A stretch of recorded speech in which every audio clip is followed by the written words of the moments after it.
being yeah. So coming to the point, you all are chartered accountancy students, right? So you all must know something about stock markets, right? Okay, what stock market is. You must have heard something or the other about stock markets. So what are your thoughts about what stock market is? I just want someone to unmute themselves and speak for a second, or probably tell us about what a stock market is.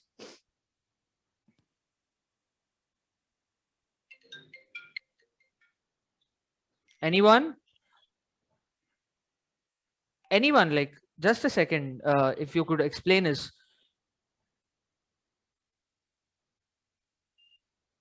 Okay, so I guess no one is interested. Okay, Yeah, but anyway, yeah. yeah, sir. Yeah, Also, tell I'm me. interested.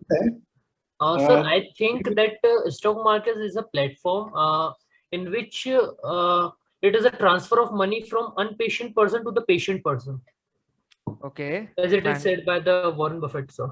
fantastic, fantastic, that's really good. A good explanation by Ritik Surana. Huge round of applause for Mr. Ritik Surana. And let's begin with today's discussion on money management with respect to investment in stock markets. So, Mr. Ritik Surana sir has rightly explained us what a stock market is from a bird eye view. But let me just explain you, what a stock market is, who participates in the stock market, so that you have an idea basically of what is the basic structure of stock markets, right? So just a moment. Yeah, so basically stock market is a place where people buy and sell financial instruments. It could be anything for that matter. It could be securities, it could be equity shares, it could be bonds, it could be mutual funds, it could be FNOs, it could be anything. Basically it involves buying and selling of um, financial instruments. And who regulates the stock markets? Anyone in the chat section? Let me see. Chat section, I guess most of you must know what is the answer. SEBI. Perfect. SEBI is the regulator of stock markets in India. Perfect. And moving ahead to today's session is basically divided into three parts. That is, firstly, I'll be discussing about what a stock market is. Secondly, I'll be discussing about the channel of investment in stock markets. And lastly, I'll be coming to portfolios. Like, I'll be explaining you about what is a portfolio, or probably how do you manage your portfolio in case if you are an active trader in the stock markets. So let's begin with today's session on stock markets. So as I said, I've explained you about what a stock market is, who's the regulator in stock markets. There are basically two well-known, renowned stock exchanges in India. One is the Bombay Stock Exchange and the National Stock Exchange. All of you know that the Bombay Stock Exchange is one of the oldest stock exchanges in Asia, which was introduced in the year 1875 in the name of Native Stockbrokers Association. And National Stock Exchange was introduced in the year 1992. Okay, so let me just first explain you about the market participants. Okay, so basically there are a lot of market participants in the stock markets. uh, I'll just give you an example. Basically, tell me, who is Rakesh Jhunjhunwala? He is which type of a market participant? Can you just put it up in the chat box?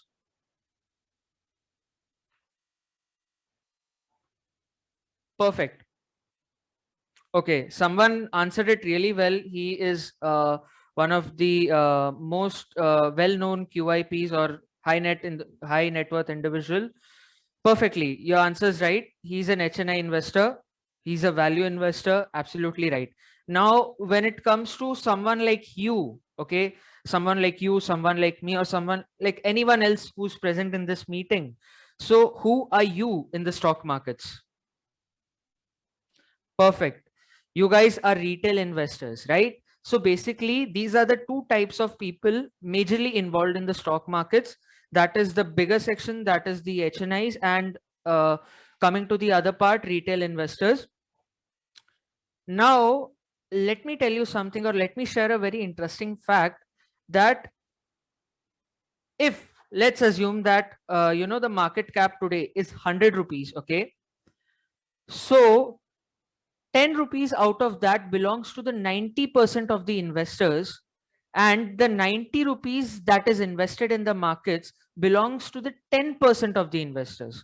And this is a fact. If you can check, you go to any random website and you can check this out, that majority of the investors are either retail investors or probably wholesale investors, but unka quantity zyada hai. If you see, the quantity of investors is more in the retail segment, and the quantity of money is more in the HNI segment, right? Yes or no, guys? Perfect. So these are basically the two types of people who are involved in the stock markets. And now you all must have a question that, how do the prices fluctuate on the stock markets? Like you must have seen, अभी जैसे मैं आप लोगों को एक example देता हूँ कि मान के चलिए लोगों का जो सबसे फेमस स्टॉक है आज के दिनों में वो आईटीसी है। हाल ही में आईटीसी का रिजल्ट्स भी आए थे एंड उन्होंने 5.75 रुपीस का डिविडेंड डिक्लेयर किया था। I am just giving you random news, but then coming to the point, ITC में आपने अगर देखा होगा कि आईटीसी का प्राइस जो है अभी currently it is somewhere around 204 और 205, राइट? 209, या Rushi Upadhyay has correctly answered. It must be somewhere between 209 or 210. So how did it come to 209? Demand and supply is a very vague answer, speaking honestly. So to answer your questions on this thing, basically अभी मैं आपको एक बहुत simple सा example देता हूँ। मान के चलिए आपको एप्पल खरीदना है, ठीक है? आपको एक एप्पल खरीदना है तो आप क्या करते हो? The first thing that you do is that you go to a market, you see वहां पर मतलब काफी सारे लोग हैं जो करंटली एप्पल्स बेच रहे हैं. So you approach one of them and when you ask that person कि भैया what is the price of an apple, so he gives you an answer that भैया एप्पल का प्राइस आज के दिन में 100 रुपए है. Okay, now as an investor you have two options. Okay, one is that you buy that apple at 100 rupees. Second option is that you don't buy that apple at 100 rupees. Okay, so in case if you buy that apple at 100 rupees, the price of that apple would be 100, and in case if you don't, the price of the apple remains the same, right? मान के चलिए अभी आपने 100 रुपए में apple खरीद लिया. You purchase that apple at supposingly say 100. okay, now once you purchase that apple at 100, it's not only you who's currently purchasing the apples in the market, right? There are more people as well. So as and when more and more people come into the market, they inquire, the price keeps fluctuating. Supposingly the second customer who comes, the buyer would have the seller would have told him that the price of the apple is now 110. So when he buys that apple at 110, the last price at which the apple was sold was 110. Okay, so this is how things work in stock market as well. The price that you see on the stock exchange's website, or for that matter on NSE or BSE's website, that is the last traded price or the last transaction that took place in the markets. Okay, so that is the reason why the stock prices keep fluctuating, because there is a lot of transactions that are happening on a daily basis or probably for the matter, you know, on a every minute basis, lot of transactions take place. So that was the reason, or you know, that was an explanation to why the stock market prices, like how the prices keep fluctuating. What is the last traded price? Now coming to the next thing is that, can you or me as an investor manipulate the stock prices? Now what do I mean when I say manipulation of stock prices? In simple words, when I say manipulation of stock prices, that means that I am controlling the prices of stocks. I control whether the stock goes up or the stock goes down. So the simple answer to this is that if the company falls under, you know, a small cap range. Now basically small cap company is a company which has a market capitalization of less than 5,000 crores. Now when I say market capitalization means the total outstanding shares that the company has, and it is multiplied with the current market price. Okay, that gives you the total market capitalization. Okay, so now coming to the main point, that in case if it is a small cap company, now small cap companies generally kya hota hai, people generally do not trade more in the small cap segment, so the volumes are automatically down, and you can easily manipulate the stock prices out over there when it comes to such type of companies. Now tell me one thing, that in case of companies like Reliance, TCS, Infosys, can you or me, can we impact the prices? Yes or no, guys?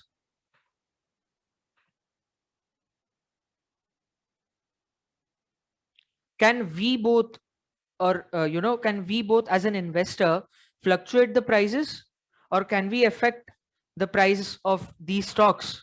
Yes or no, guys?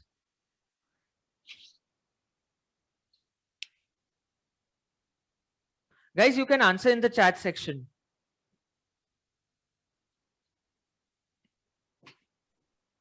Hello. So the chat is disabled. Okay, the chat is disabled. Okay, if you can just enable the chat for some time when I just ask the questions. Yeah. Shivam, just put this PPT on full screen, if you can. Yeah, just a moment.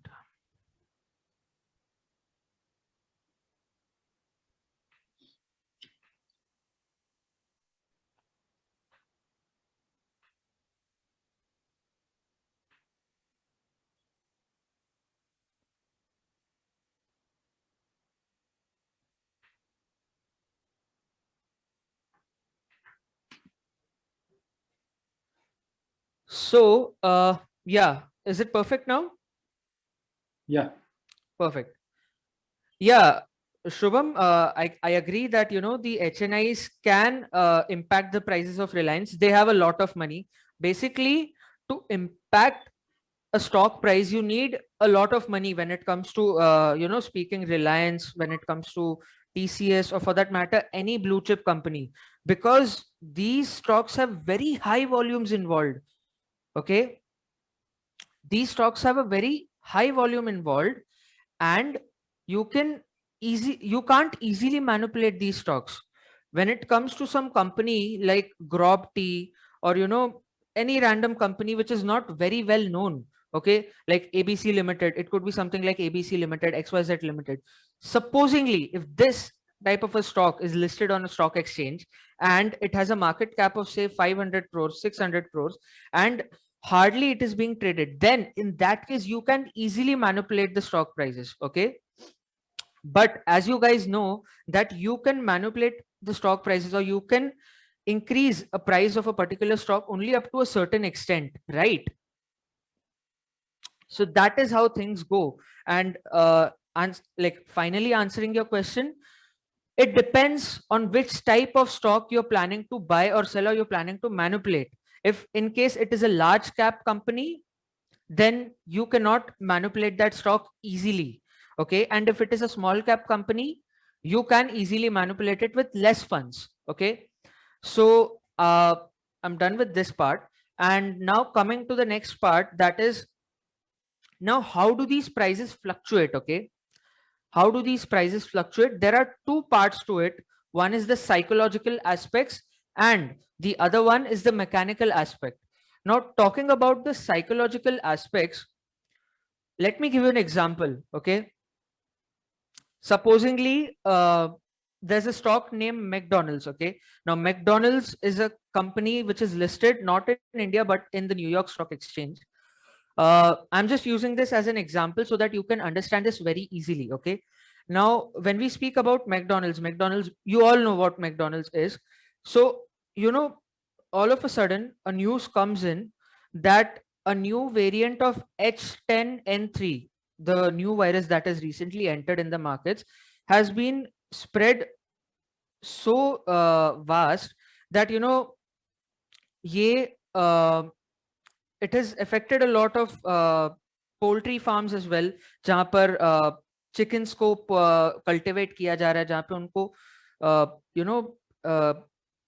ये लोग ये कर रहे हैं, क्या बोलते हैं इसको, ग्रो कर रहे हैं चिकन्स को, वहां पर कल्टिवेट कर रहे हैं, चिकन्स का देखभाल कर रहे हैं, वहां पर उनके एक ऐसे स्टॉक में ये फ्लू जो है वो फैल चुका है. Okay, so now how will this impact McD?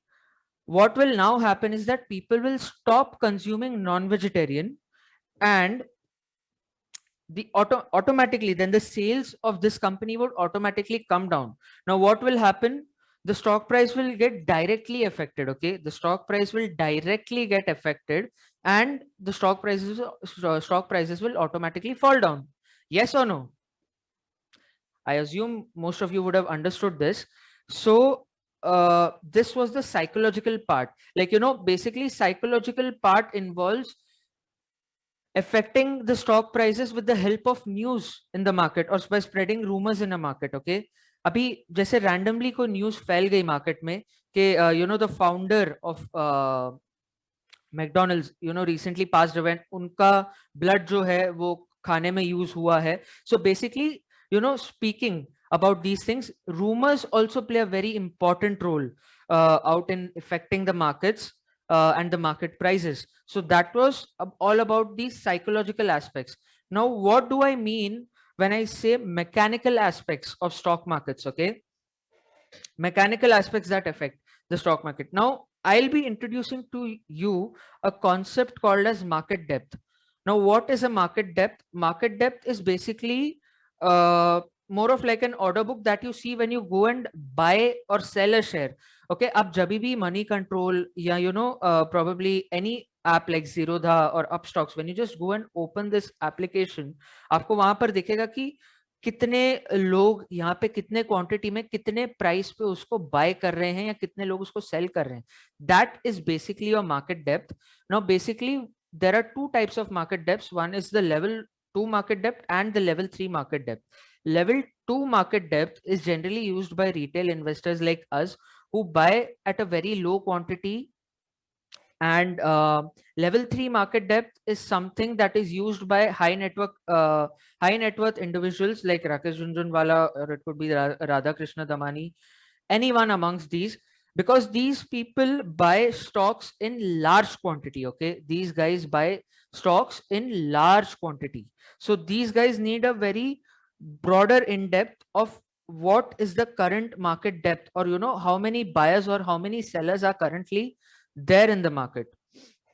Okay, so that is when we use level 2 market depth, and that is when we use the level 3 market depth in case of an HNI investor.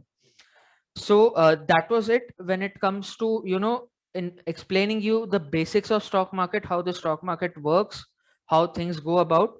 Now let's come to the main topic or the main discussion of the day, that is investment portfolio. Okay, now what do you understand when I say the term portfolio? Is the chat section open? Okay. Package. Okay. Sankalp. Okay. Has to say package, collection of securities, bucket of stocks. You guys have got it absolutely right.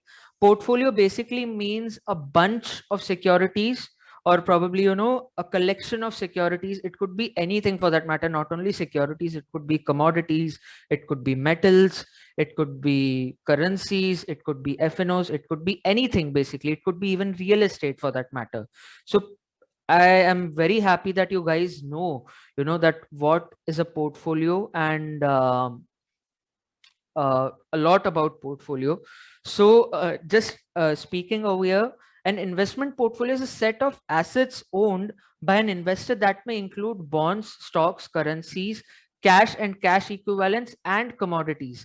The assets that are included in a portfolio are called as asset classes. You all must have heard, you know, this term, what is an asset class, or, you know, you must have heard it a lot of times. You must have come across this term a lot of times. So now you have it clear that what exactly is an asset class. These are just you know, terms that are hyped up but have a very simple meaning. When I say asset classes basically mean equity shares, preference shares, bonds, debentures, you know, it could be currencies, it could be derivatives. Derivatives again is a part of equity, because as you all know that derivatives is a financial instrument that derives its value from an underlying asset, which in general cases is an equity share, or anything else for that matter. So yeah, now like since you're cleared with this term called asset classes, let us understand in depth about what is a stock, what is a bond, and what are alternative investments. You all being chartered accountant students are very well versed when it comes to the term of stocks, right?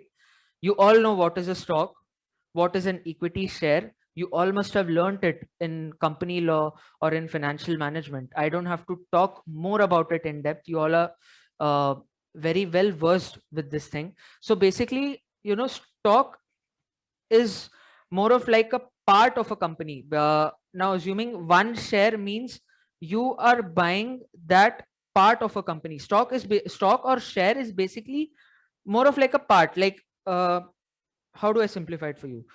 Supposingly there is a pizza, okay? A pizza is divided into 8 parts. Now one part of that pizza is equal to one share, okay? Basically that whole pizza is the market capitalization, or the total shares that are currently available, okay, in the company. One pizza is one share of that company. I hope you all must have understood, in case if you have no idea about what a share is, okay? Now what is a bond?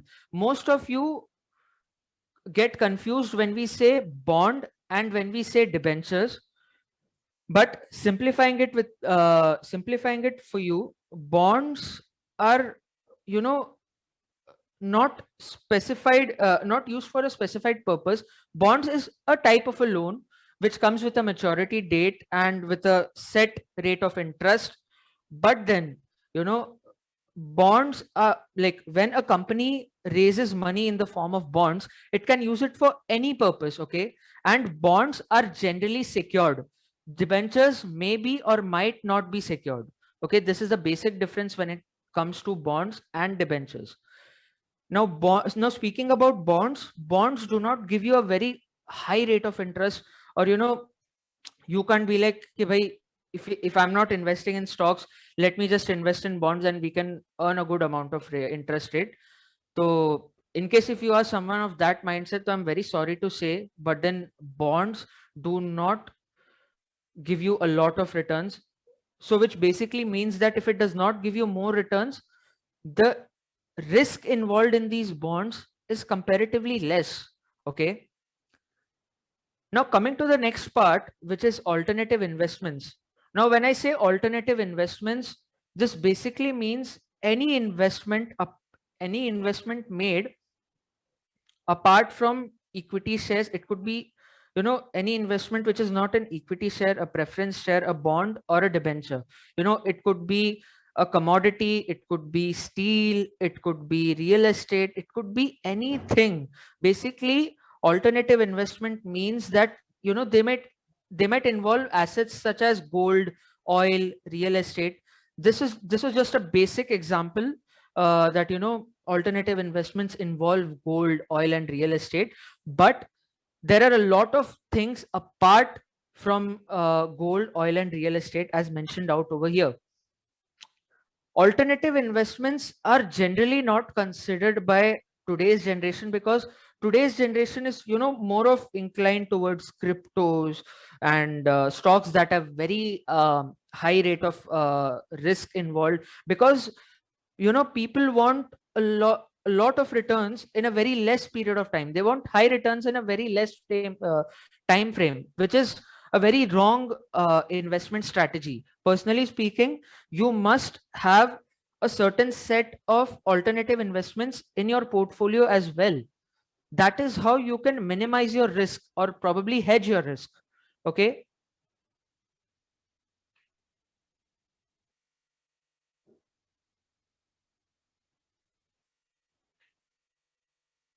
I've explained you about the stocks, about the stock markets as well. Yeah. So most of you out over here must know what is a primary market and what is a secondary market. Okay. Now, primary market is a place where the company issues its IPO. It's basically known as the IPO market. Okay. अभी अगर आपको simple शब्दों में इसको explain करना हो तो basically जब कंपनी को एक्सपैंड करने के लिए और कैपिटल की जरूरत होती है या और पैसों की जरूरत पड़ती है, तो that is when it plans to get itself listed on the stock exchange. Okay, that is when it plans to list itself on the stock exchange, and that is when it plans to launch an IPO, which is known as initial public offering. Okay, primary share market is a place where companies raise funds, and secondary share market is a place where the stocks are traded. Okay, it is a place where people can open-endedly trade in any securities. It could be a small cap company ka securities, it could be a mid cap, or it could be a large cap company or a blue chip company stocks. Okay, people can openly trade in a securities market, secondary share market. So this was the basic distinction between primary share market and the secondary share market. Now coming to you know, the next part, that is stepping in the stock investments.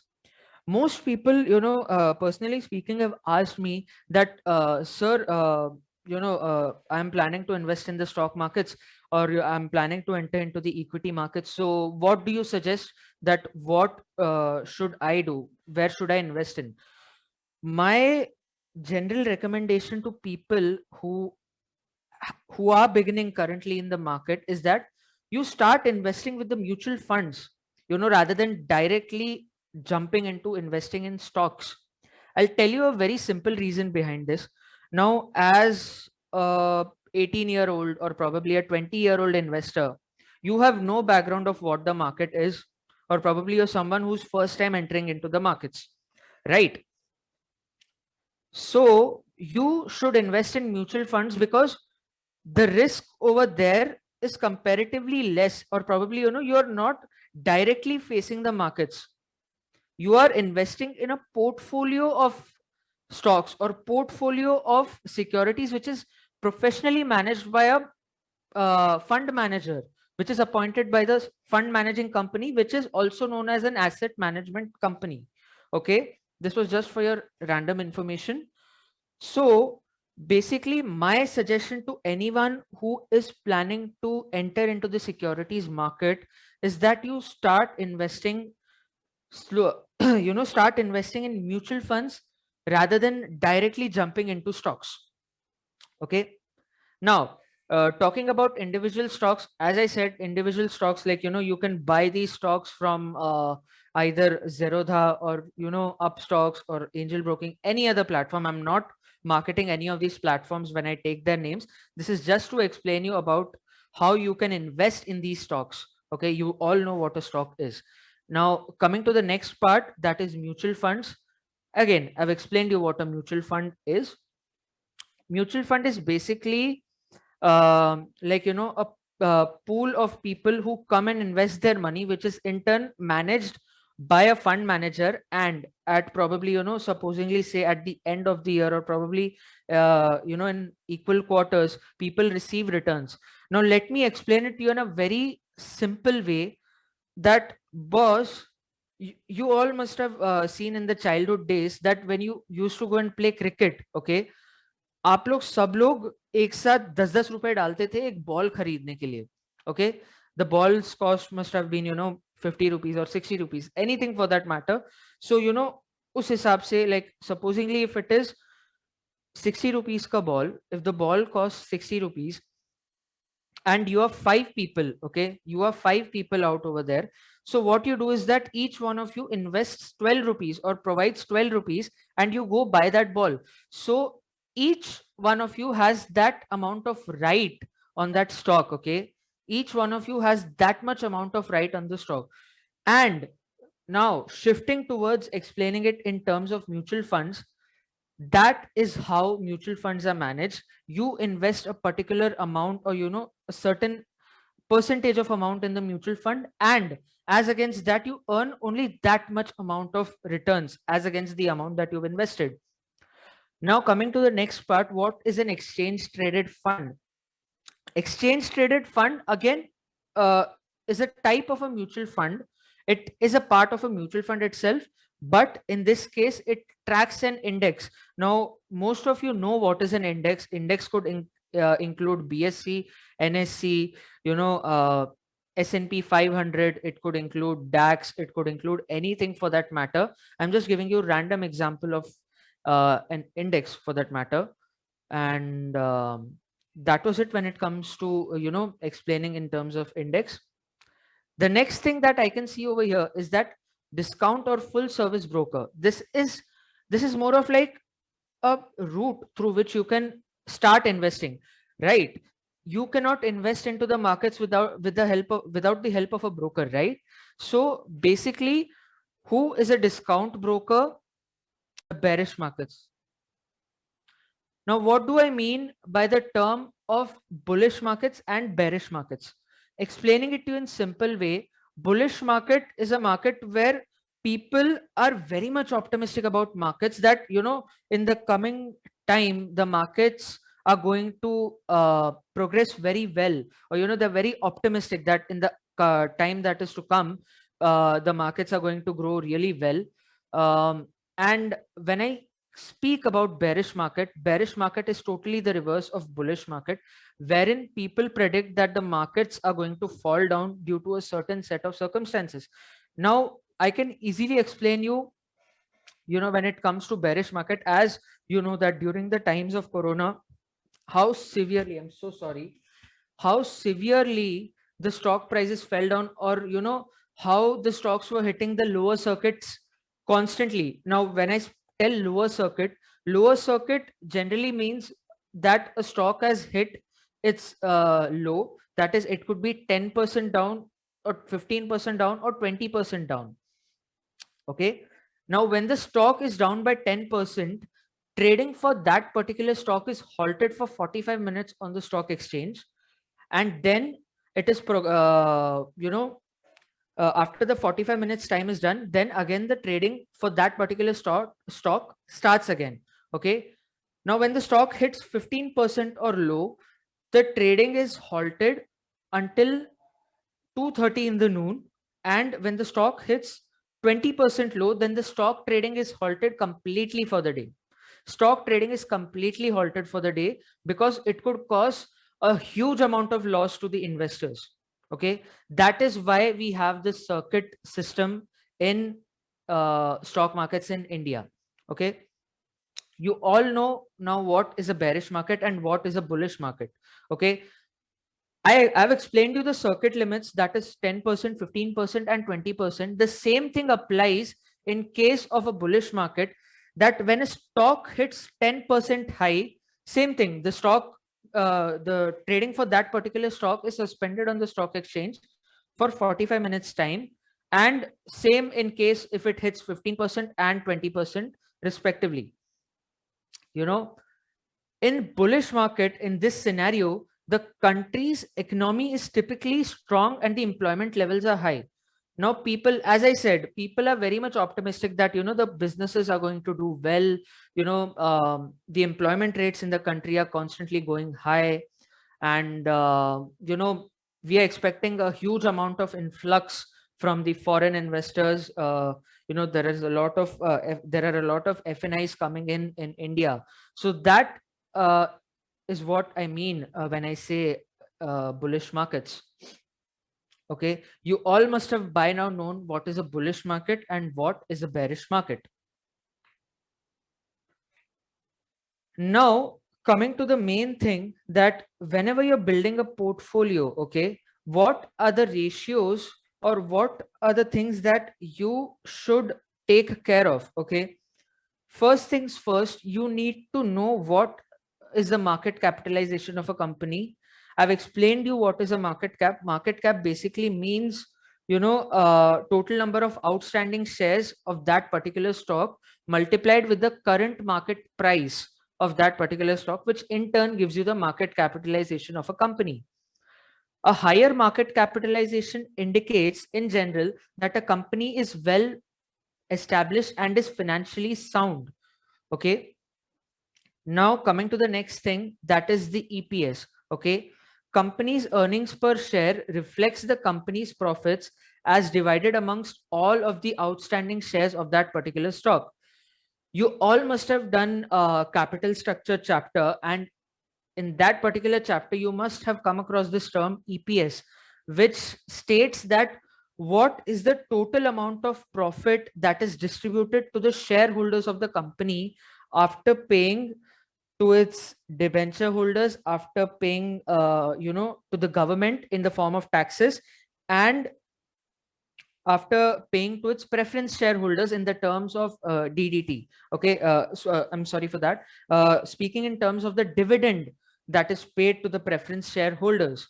Okay, so that is when you arrive at EPS. EPS is calculated in which way? You guys can answer it in the chat section. Like, I wanted to hear it from you guys. What is an EPS?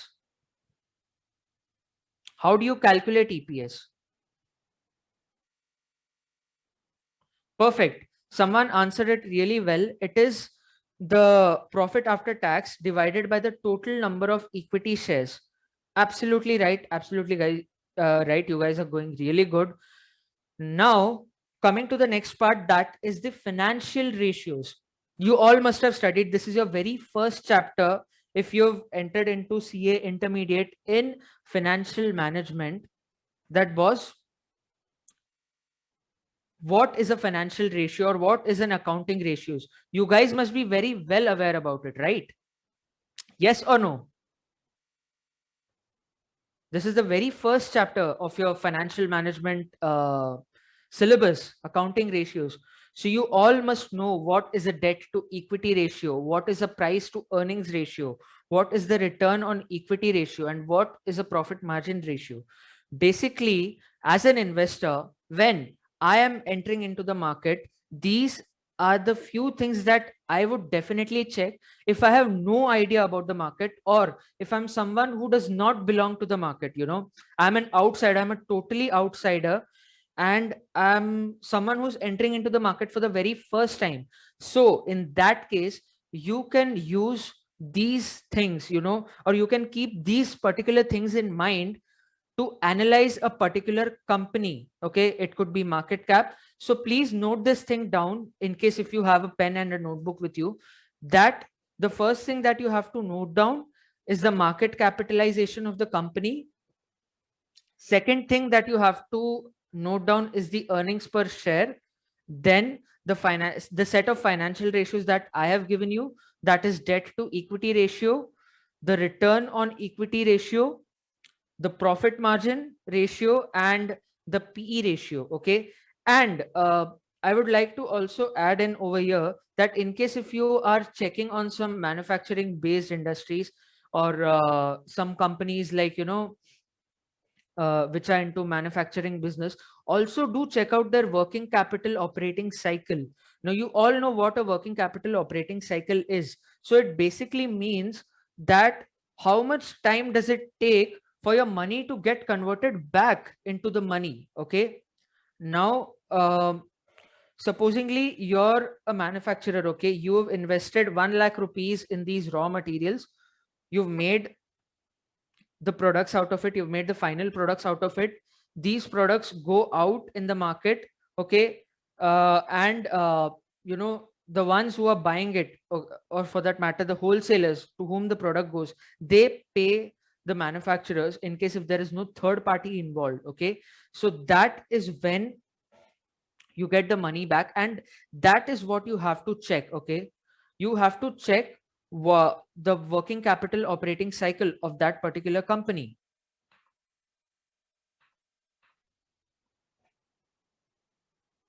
Yeah, so now coming to the next part of the discussion,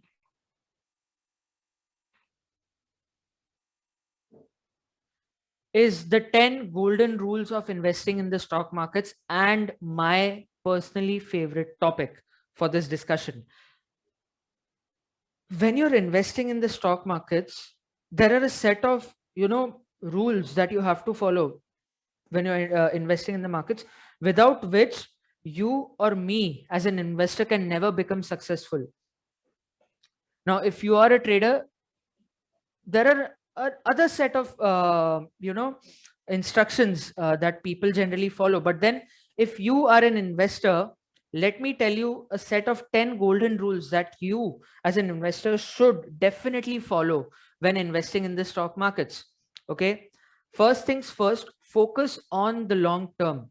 As an investor, your focus is not on making short term money, rather your focus is on making long term uh, gains or long term returns. So in case if you have to focus on, you know, long term thing, or you know, if you're planning to go for the long term investments, target those companies which have, you know, good fundamentals, or you know, target those companies which are not much affected with economic fluctuations, like supposingly it could be FMCG sector, or for that matter the pharmaceutical sector or the IT sector. These sectors might face some downfall here and there in some time, but then these sectors in a long run are bound to give you good amount of returns, okay. These sectors are bound to give you good amount of returns. So first things first, focus on the long term and do not focus on the short term, because short term mein you cannot earn a good amount of profit. Next thing, do your homework well. Now, what do I mean when I say do your homework well? Do your homework well basically means that please do your own research, you know, perform your own set of analysis. As I suggested you, you can perform the analysis on the basis of the suggestions that I've provided you, and you can check out the charts of the company. Basically, what I mean to tell over here is that you analyze the company on the basis of its fundamentals and technicals. Check that, you know, how is the company been performing in the last 5 years, what are the returns that the company is providing, is the company you know, equal providing dividends to its shareholders, or you know, what is the amount of loan that the company has currently, is it a debt free company, many more factors. So basically, when I say do your homework, it basically means that what I am suggesting you is that you perform your own set of analysis, do your own set of fundamental analysis and technical analysis, okay. Next thing that I'm planning to discuss is that you buy and sell the shares at the right price, okay. You cannot buy stocks that everybody is buying when you're not comfortable. So as I said, this is a point that is interlinked with your homework, with do your homework point. Basically, you do your homework, you decide what is the correct price at when you can enter, and what is the correct price when you can exit the market, so probably you can sell off that particular stock, okay. As an investor, or you know, as a trader, no one can tell you what is the perfect time to buy or what is the perfect time to sell. You know, you might plan that I'm supposingly there is a stock named A. There's a stock named A Limited. It is currently trading at 25. Now, when I enter in the markets as an investor, I see that this stock is currently trading at 25. I'll invest when the stock goes down at 24. Okay. And when I invested in 24, I again saw that the stock price fell down to 20. Right. So basically, there is no perfect time to enter into the markets. It is as per your analysis that you make, you have to enter into the markets and you have to exit the markets properly. The next point is diversification. Now, when it comes to diversification, you all must have heard a very famous saying that never ever lay all the eggs in one basket. Okay. Diversify your portfolio, as I suggested you in the upper slides, that chart down, like have a plan for yourself depending on the goals that you have to achieve. Diversify your portfolio accordingly. Now, example, let's take an example. Supposingly you are someone who plans to buy a house in the span of say 5 years. So as an investor or as a advisor, I'm sorry for that, as an advisor, what I would suggest you is that you invest in companies that are a bit on a riskier side, because when I say riskier, those companies are generally companies that provide you high returns. Okay. Because I just didn't want to misguide you when I say high returns, because when I say high returns, it also means that the company generally has a considerable amount of high risk involved in it as well. Okay. So yeah, accordingly, diversify your portfolio. Like if you have 100 rupees with you, do not invest the entire 100 rupees in equity shares. Okay. You can invest 40 rupees in equity shares. You can invest 20 rupees in gold. You can invest 20 rupees in currencies, and so on and so forth. You can invest 20 rupees in the commodity sector. That is how you diversify your portfolio. And that is what I mean when I say diversifications. The next point is stay away from tips and rumors. The most important point that people miss out on is staying away from tips and rumors. Now, in a country like India, stock tipping is a business. It's a very huge business and it has huge prospects. Okay. Because honestly speaking, we as professionals, okay, there are a very few amount of people who are involved in the stock market operations on a daily basis, who know the in and out of these markets. So what these guys do, that they target people like us who are not involved in the stock market operations on a daily basis, and these guys suggest us a few companies to invest in, so that these guys in turn get benefited out of it. Okay. That is why I suggest you to stay away from tips and rumors. I would rather suggest you to focus more on the fundamentals of company, which can give you good amount of returns in a long term. Play a safe game by staying long in the market, or probably staying for a longer tenure in the markets. When you're investing in the markets, the next thing that I'm going to discuss is understand the business model of the companies that you're planning to invest in. Okay. Now tell me something, as an investor, would you invest in a company which has a business model of say gambling? Okay. Gambling or casinos. Okay. A company is planning to start its business and its business is casinos. Would you invest in such type of a company? Yes or no?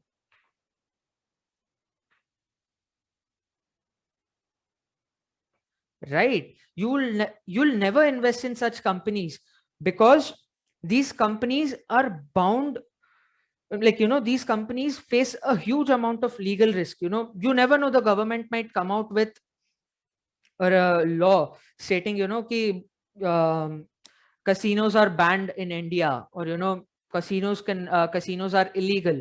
So basically you will definitely stay away from such companies, right? Is what I'm trying to explain you out over here. So basically understand the business model of that particular company. Understand what type of a business it does. Now, when it comes to Zomato, what does Zomato do? Zomato, it ties up with local restaurants, or for that matter, even famous restaurants. Okay. And it takes orders from those restaurants. Okay. Basically, people like you and me punch in orders, and these orders go out to the Zomato delivery guys.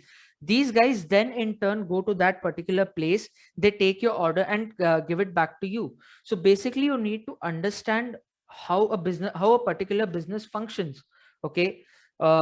Supposingly, if you're planning to invest in say an FMCG sector, or say McDonald's, a company like McDonald's, understand its business model, what McDonald's actually does.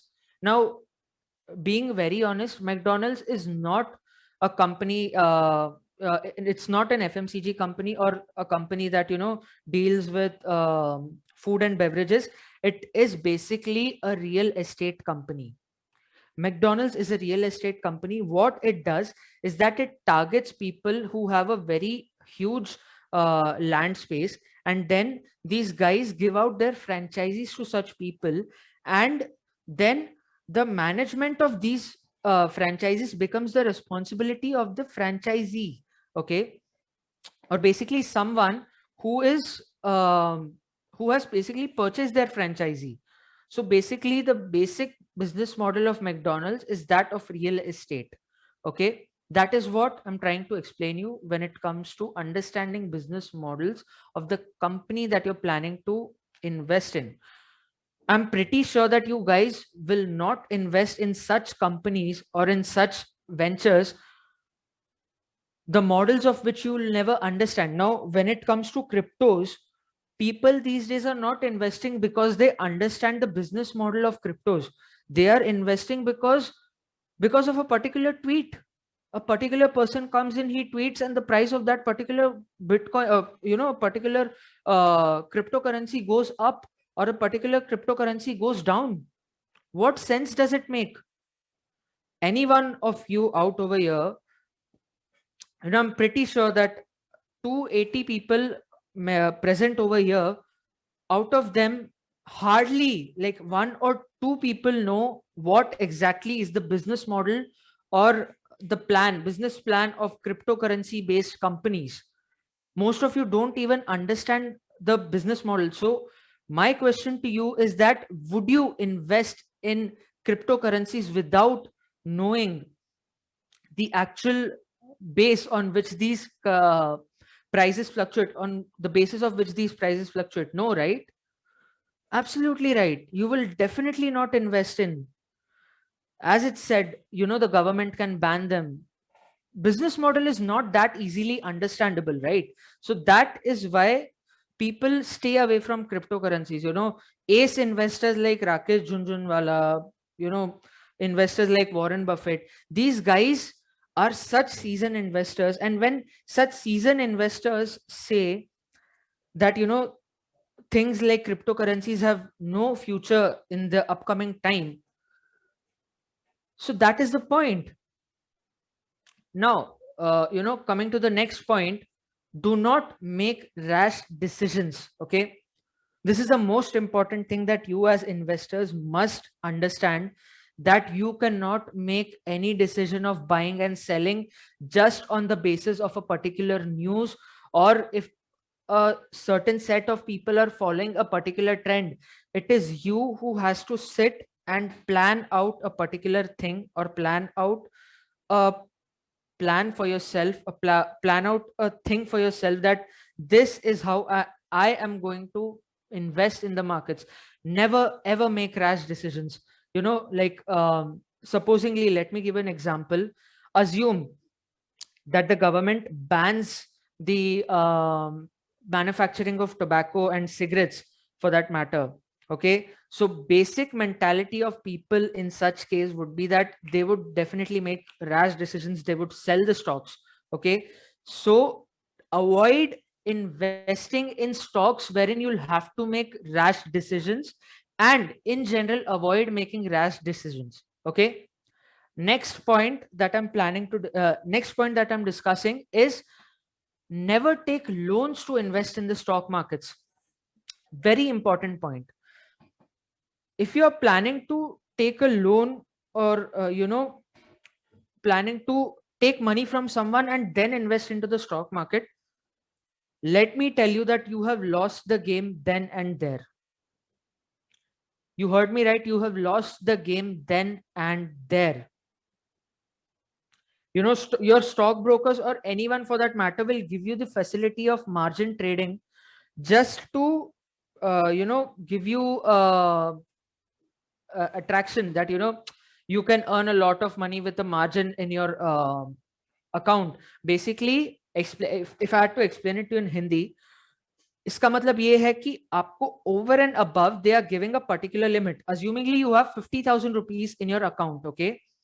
So what these guys will do, they'll give you a limit of 5 lakh rupees, okay? They will give you a limit of 5 lakh rupees and they will, chastise your, probably they'll tempt you to trade more into the market. So stay away from such things and never take loans to invest into the stock market, because stock market is a place which is highly unpredictable. You never know when the markets can go down or when the markets can go up. So whenever you are investing into the stock market, invest with your own money, because a lot of people whom I've personally seen and known who've taken loans in the market have ended up in a very bad position. Some people have ended up suiciding. So never ever take loans to invest into the stock markets. Okay. The next point is invest small and regular.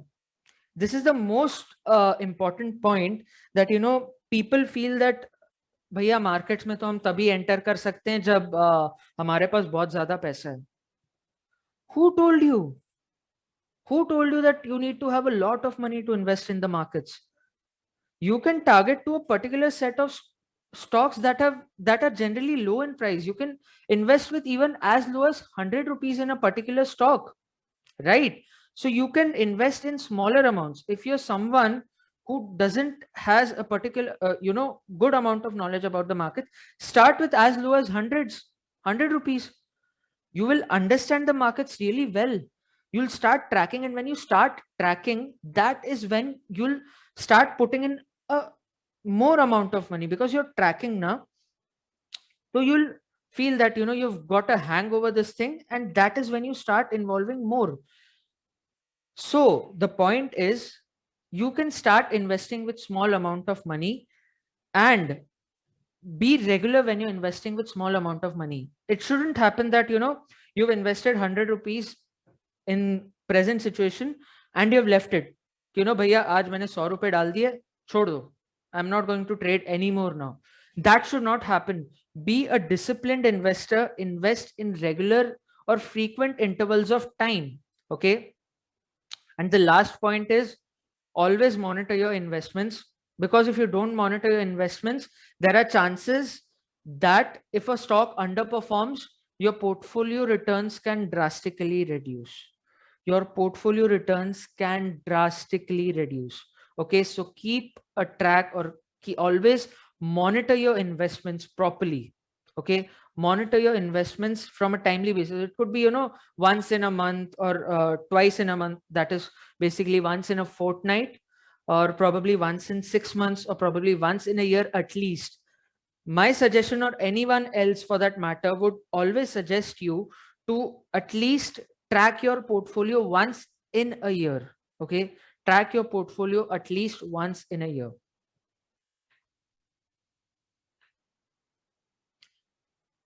Coming to the important topic and the main topic for today's discussion, that is money management. Okay. Speaking in layman's terms, what do you mean by money management? You all are students of commerce, I assume over here. Jitne bhi log yahan par hain, most of you are from commerce background, right? Yes or no? You all must have heard about the term management, right? So what do you mean by the term management? Management, what does management mean? Management is an art of getting things done through others.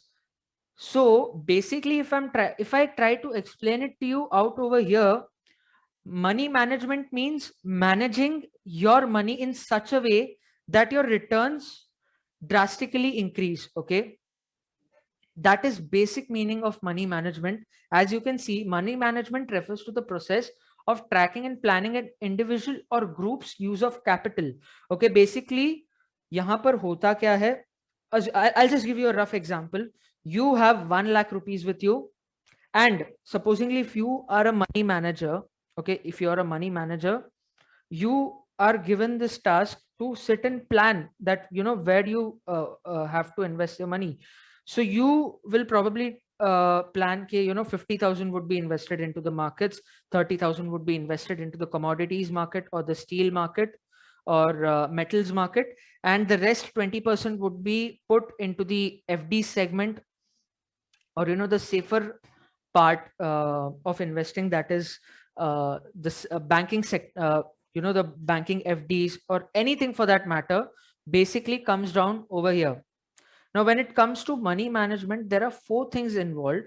Firstly, being budgeting, next thing, savings, the next thing that is spending, and the last thing that is investing. Okay.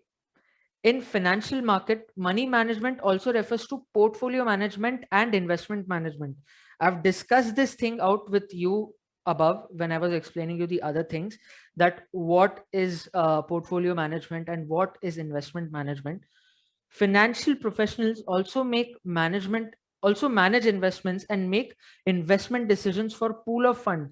This is where money management is required, guys. Money management is one of the key aspects when you're entering into the stock markets. Now, coming to the next topic, that is 4 steps to build a profitable portfolio. Now, when it comes to building a portfolio, it is very important for you all to understand that what is your risk-taking capacity. Okay. If you understand what is your risk-taking capacity, only then you'll be able to invest in the markets, right? Okay, so let me give you an example. If you have a risk-taking capacity of only 10 rupees, and if you invest in 100 rupees, is that a good decision? Yes or no? Yes or no, guys? If your capacity is to bear a loss or probably bear a risk of 10 rupees, and if you invest 100 rupees as against it, it's a terrible decision, right? It is so risky. It is extremely risky, guys. So basically, it is very important to understand that which type of an investor are you? Are you a risk averse investor? Are you a risk neutral investor? Or are you a risk taker investor?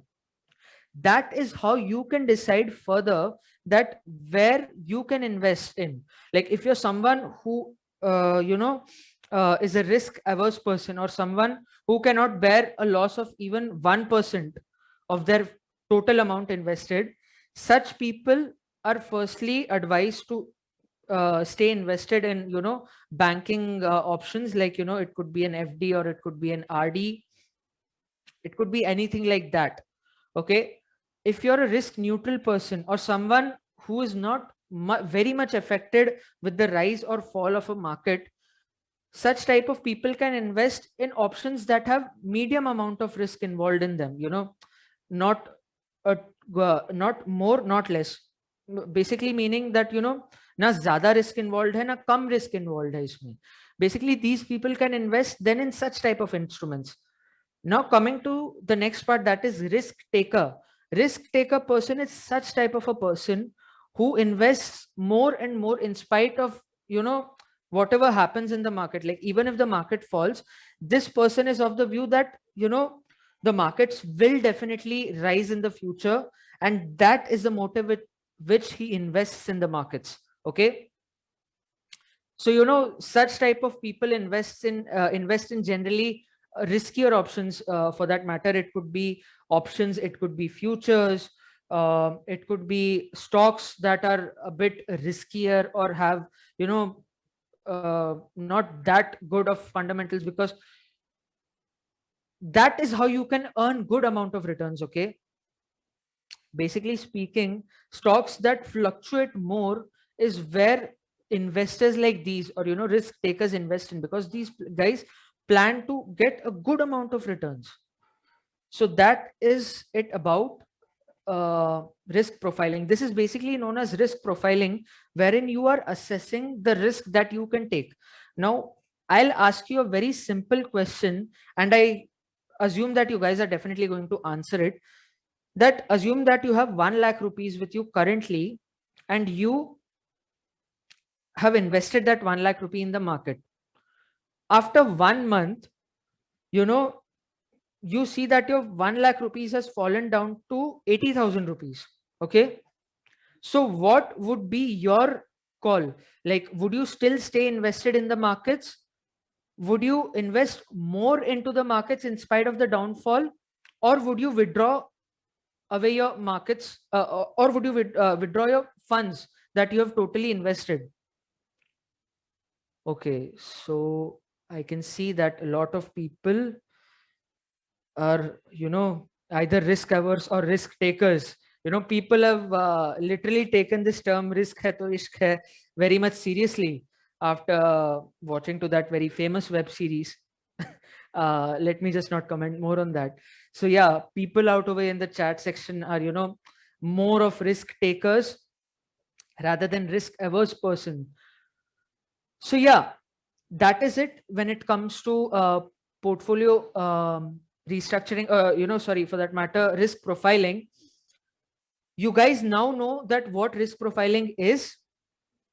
So after this session gets done, analyze or make such situations or scenarios and place yourself in that particular scenario and give the answer to your own self. And if your answer to any of them is negative, then you can consider yourself in that particular segment of investors, right? So this is it about risk profiling.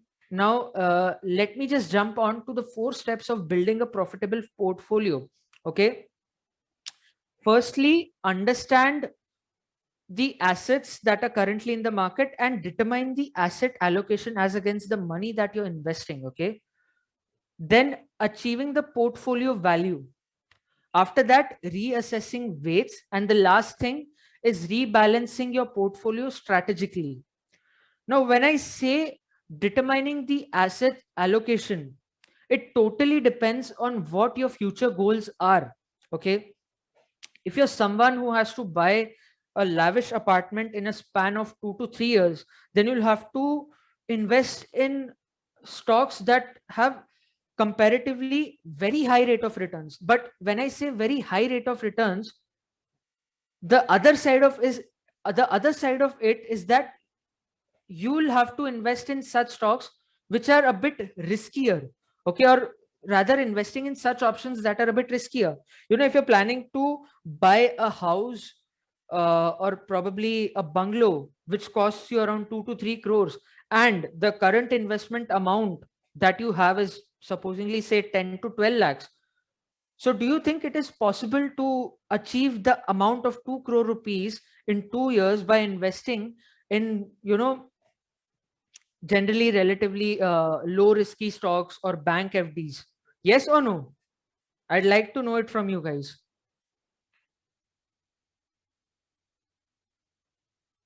Absolutely. Then in such case, what you can do, or what you would be doing over here, is that you will be investing into crypto markets, right?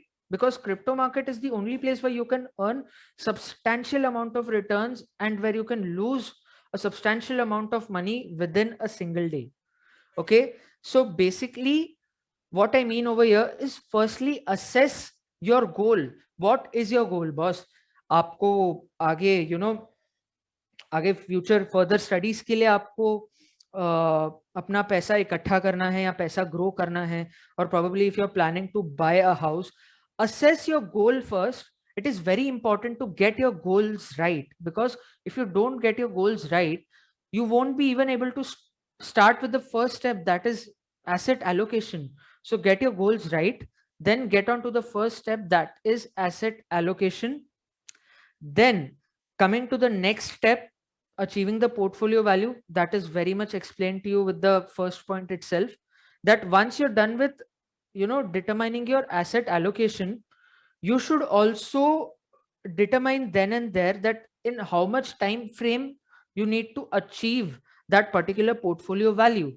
Okay. The next thing over here is reassessing the weightings.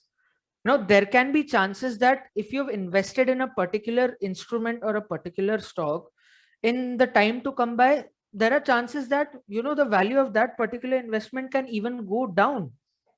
So accordingly, if it goes down, then you can withdraw your funds from that particular area and invest in that segment which has grown up in that particular time frame. Okay, so that is what I mean when it comes to reassessing of weightings. You know, keep assessing your portfolio regularly and keep changing the investment option as and when required. Do not just randomly, you know, change your portfolio just because it's me or it's anyone else who has told you.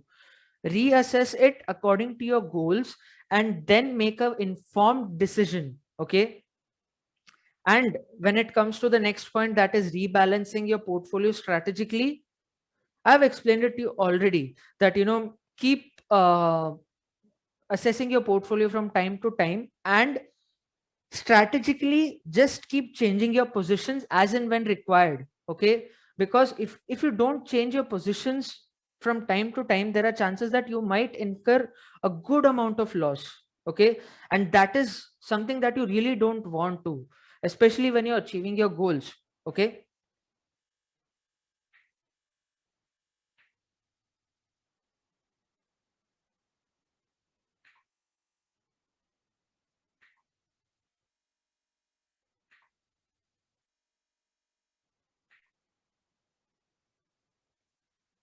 Now, let me just explain you the 5 popular portfolio types. Okay, there are a lot of types of portfolios, but then I've classified it into 5 types. One is the aggressive portfolio, second being defensive, third one being the speculative portfolio, then comes the income portfolio, and lastly comes the hybrid portfolio. Now, coming to the first one, that is income portfolio. Income portfolio basically focuses on instrument option that provide you a fixed amount of returns from time to time. Okay, these type of options are a bit on a safer side. These options involve generally less amount of risk and provide you stable amount of returns. Now, when I say stable returns, the first thing that comes to your mind is, boss, it could be bank FD, it could be, you know, what to say, RD, it could be any other safe investment options. It could be an investment scheme launched by a bank wherein you're investing a certain amount of money. Like, for example, I know a particular bank that, you know, has a investment scheme wherein you invest 1,500 rupees for a set of like, you know, for a good amount of 61 months, and then you get like 1 to 2 lakh rupees at the end of the investment period. So basically, income portfolio involves investing into relatively safer investment options. Okay. Next one is the hybrid portfolio. Now, when I say hybrid portfolio, you guys know it very well that, boss, hybrid portfolio is something which is a mixture of everything. You know, it involves speculative stocks, it involves aggressive stocks, it involves defensive stocks, it involves bank FDs, it involves future and options, it involves every single thing. Okay, if I have to explain you this term hybrid portfolio, you know, in a layman's term, hybrid portfolio, भैया इसका ये मतलब है कि आप एक साथ बहुत सारे चीजों में इन्वेस्ट करके रख रहे हो. You are not just focusing on one particular asset class. You are investing in equity segment, you're investing into debentures, you're investing into bonds, you know, you're investing into the bullion market, which is the steel market. You're investing into gold, you're investing into silver, you're investing into futures and options, you are also, you know, investing into bank FDs, anything for that matter, you're investing into mutual funds. Okay. Next portfolio that I have for you is the speculative portfolio. Okay. Now, what do I mean by speculative portfolio? Speculative portfolio generally means that it involves a certain set of asset classes that are very speculative in nature, or that keep fluctuating every now and then, and it requires a lot of attention from an investor's perspective, because नजर हटी दुर्घटना घटी. Okay, ऐसी type की situation हो सकती है in such type of portfolio schemes, or if you're planning to build such type of a portfolio. Okay, so basically speculative portfolio includes a series of a bit riskier assets. Okay, these type of portfolio involve a bit of riskier investment options. Coming to the next part, that is the defensive portfolio. Defensive portfolio, again, it involves investing into the stock markets, but into defensive stocks. Now, when I say defensive stocks, it means those stocks that are not very much affected by any trend that is currently going on in the market. Now, considering FMCG sector, telecommunications sector, or, you know, the IT sector for that matter, these stocks are basically defensive in nature. Because let me give you an example. In this time, unprecedented time of corona, tell me something, आप लोगों ने खाना खाना बंद कर दिया? Did you guys stop eating food in such time? No, right? आप लोग खाना खाते रहे हो even during such times. Okay, so basically getting invested, or, you know, being invested in such type of sectors which is less prone to any type of news, or any type of bad news or volatility. This is basically defensive portfolio, defensive collection of stocks. Okay, this is what so this is what I mean when it comes to defensive portfolio. It could, bank stocks generally are not defensive, they are a bit riskier, considering the announcements made by RBI from time to time. It affects a lot when it comes to banking thing. So yeah, the next thing that I have over here for you is the aggressive portfolio. Now, aggressive portfolio is something that involves a series of asset classes, or probably stocks, which provides you high rate of returns constantly. Okay, this provides you higher rate of returns, and comparatively these stocks also have risk involved, but the amount of risk involved over here is comparatively less when it is compared to the speculative portfolio. Okay, this is what I mean when it comes to aggressive portfolio. So coming to the next part, that is guide to your managing money. Okay, modern portfolio theory. Now, modern portfolio theory is like, it's important to get a grasp of, you know, the modern portfolio theory, and gain an understanding of how asset allocation is determined for an individual based on their individual factors. Okay, see, modern portfolio theory or modern portfolio management is not about just allocation, but is also about the efficiency of the stocks. Okay, you know, the best money managers understand, you know, how to position your money for maximum return with least amount of risk. They also understand that efficiency is highly dynamic as the person ages and their financial picture changes.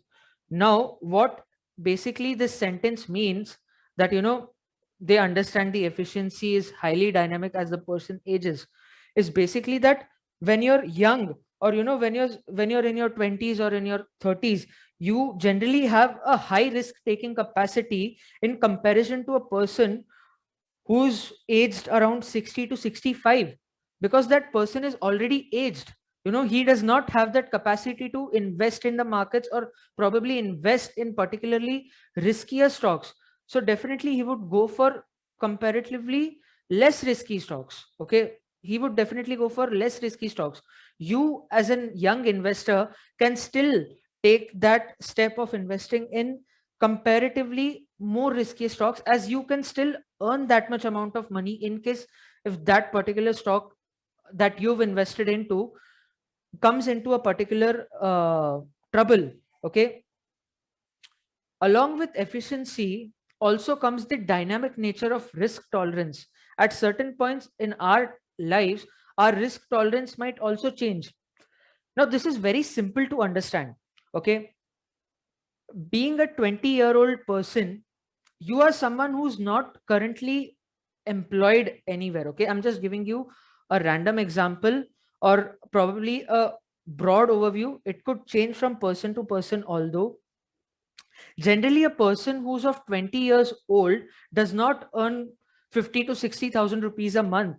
You know, he's someone who's just started earning, or probably someone, you know, who's doing internships, and you all know that you cannot earn enough from, you know, internships and such type of work profile. Okay, so at that point of time your risk taking capacity would be very low, because you already have to, you know, look out after your expenses as well. And considering your expenses, your risk capacity at that point of time would be generally low, because assumingly, supposingly, if you're at an internship, okay, you earn 10,000 rupees a month. Okay, considering today's in scenario, if a normal person has to survive today, he at least needs a good amount of 6 to 7,000 rupees a month to run his or her particular house. And boss, at the end, what you're left with is only 3,000 rupees. And with an amount of 3,000 rupees, what is the maximum amount of risk that you can take? You cannot take an entire risk of 2,000 rupees or 2,500 rupees, right? You can take maximum a risk of 250 rupees or five, you know, 300 rupees, right? So it keeps changing. Now once you're, you know, you're done with your internship phase, you enter into the employment field, your savings totally increase. Your savings tremendously increases. Like, you know, as I told you, in today's scenario, if you have to just survive, you know, considering the basic necessities, roti, kapda, makan, internet, and such other things, you know, it costs you somewhere around 7 to 8,000 rupees. And now that, you know, you've entered into the employment and you earn a good amount of 50 to 60,000, the total amount that you're saving is somewhere between 35 to 40,000. And if you're investing a certain amount from that, supposingly say 20,000 of it, if you're investing into the markets, okay, your risk taking capacity then would increase, right? Your risk taking capacity would not only remain to 250 to 300 rupees. Your risk taking capacity is increasing from 250 to, say, supposingly 5,000 rupees or 6,000 rupees for that matter. So this is what the sentence, along with efficiency comes the dynamic nature of risk tolerance, means. Okay, you all must have understood this by now very well. Okay, along with the retirement, we have some intermediary financial goals like saving for our college or starting for a new business. The portfolio has to be adjusted accordingly, you know, in order to meet such goals. I've explained this to you above when I was explaining a few other concepts in this PPT. Financial advisors often use proprietary softwares that produce detailed reports not available to the retail investor. Now, what financial investors do is that these guys have a particular proprietary software. Now, what do we mean by proprietary software? Okay, over here, proprietary software is a software that is made for internal use, like only for a particular firm's use. And that software helps the financial advisor to advise their clients how to manage their particular portfolio, okay, or particular set of asset classes or investment that their investor or their client has. Okay, that is what proprietary software means, and that is how generally it is used in the firm.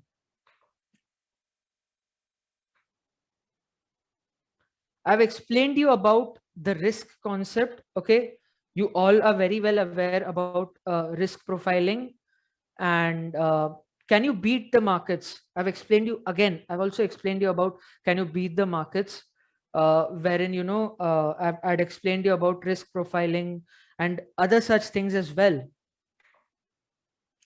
Now, learning how to invest. Before you manage your own money, you need to get an experience, right? You need to get an experience. Now, how does this thing takes place? Okay, how do you learn to invest? This can take place through various things, like you can take probably a very less amount, like 100 or 200 rupees, and with the help of that you can invest into the markets actually, or probably you can start uh,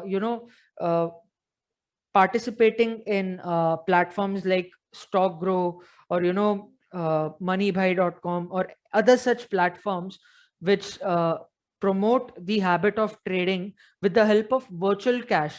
Basically, these are known as stock market simulating platforms, wherein you can learn trading or investments with the help of virtual money and real data. Okay, ऐसा भी नहीं है कि जो data वहां पर provide किया जा रहा है प्लेटफॉर्म पे that is fake, that is real time data, and you can use such platforms to learn investments. Okay, the next point that I can suggest you is that you can take help of your financial advisors, or you can take help of such people who know what the stock market is, how to invest in particular set of investment assets. And the best way, as I said, to invest or gain experience is by setting up a virtual or a proper trading account. This will help you gain a lot of experience. So my suggestion to everyone present in this meeting is that, boss, start with your virtual trading experience as soon as you can. Learn as much as you can about the markets on a daily basis.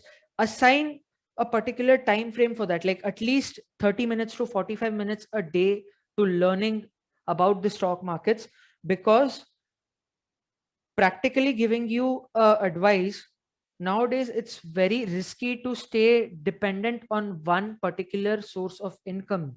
You need to have other source of income, and for that stock markets is a very good place, or it is the best place to start gaining or start getting your secondary source of income. But it also comes with its own set of challenges. You need to know how the markets perform, you need to know about fundamental analysis, you need to know what a few things about technical analysis, and only then will you be able to somewhere place yourself in the markets and earn a good amount of alternative source of income for yourself. Thank you so much, guys, for having me on your platform. That is it from my side. If you have any queries, you can text me, or you can rather email me on my email ID. I'll be providing it to the secretary, or in case if you want to note it down, you can just note it down. It is IAF. I'll just leave it in the chat section for you guys. Just a moment. I'll just leave it down for you guys.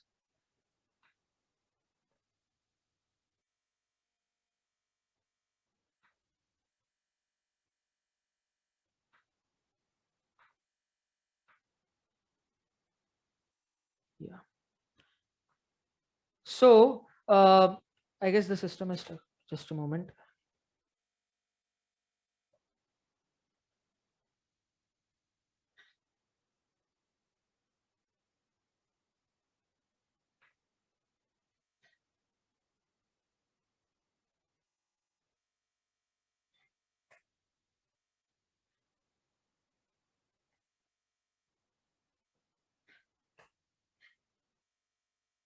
You can find me on Instagram as the Big Bull, and you can also find me on LinkedIn as R.A. Shivam Sharma for your kind information. And if you have any queries, you can just shoot me up a question on my social media platforms, or on the numbers that I've provided you. Just a moment. I'll just provide you my with my telephone number as well.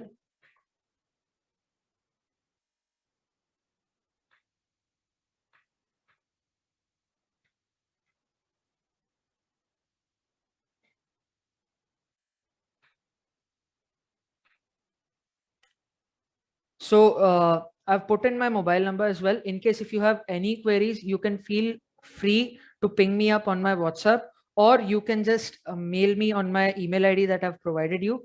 I'll be providing you my email ID through the secretary of Vikasa Vadodara. Arpit, are you there in the meeting? Hello. Hello. Yes. Arpit, I'll be providing you with my contact details. Please share it with the participants who are present in this meeting. And also one more announcement that I had to make for all of you. I have collaborated with the platform, and this is a gift from my side to all of you who have attended this meeting. It is that you'll be getting a set of courses totally for free, and the links for it would be again provided to you by the team of Vikasa Vadodara. And you'll have a lot of courses over there. You have courses on advanced Excel, you have courses on basic understanding of financial markets, you have courses on a lot of other things. So wishing you all a very best of luck, and looking forward to interact you on my social media platforms as well.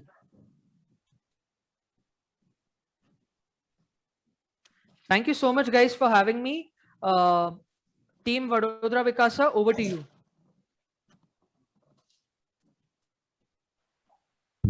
Thank you, sir, for the webinar. Before giving the vote of thanks, am I audible? Yeah, you're audible. Yes. I would like to announce that I would like to mention that Vikasa committee has initiated a platform called community.vikasa.org, Okay. where all the details of events are given there. All the queries of the webinar which you want to be answered by the faculty will also be answered by the faculty there. The presentation and notes, if the faculty shares, will also be available in this at the same site. The recorded videos that you are asking in the chat box will also be will provide the link there only. So to access to all these, you have to log in to this site, that is community.vikasa.org. The link will be shared in the chat box. So now I would like to give closing remarks for this session. Firstly, I would really thank research analyst Shivam sir for, as usual, an insightful webinar as usual you give. Thank you so much. The audience has also got many insights from this webinar about money management. And I also hope that before investing, you'll follow the golden rules as specified by the sir for investing in stock market. I would also like to thank BOS and ICI for allowing us to organize this event. I would also like to thank the wonderful audience for, as always, the active participation in this webinar. Now we shall all meet at 5 p.m. tomorrow. The topic of the event will be trends in the financial portfolio in respects to different economic sectors by CA Arvind Kothari, sir. Also, before we conclude this meeting, I would just like to inform one thing. All the links to my social media platforms and links of all these courses and the presentation that I had made today and another PDF on internal operations of stock market. This is basically a 10-page PDF that was written by me. So you will be getting all of it on community.vikasas.org, the platform that is launched by Baroda Vikasa, which is a good initiative, which is a very good initiative that I've come across. And that is it from my side. Thank you so much, guys, for having me. It was a pleasure interacting with all of you. And I hope to see you soon in the future. with a lot of more workshops that are gonna come after your exams. Thank you so much, guys. Thank you, Goodbye. sir. Thank you.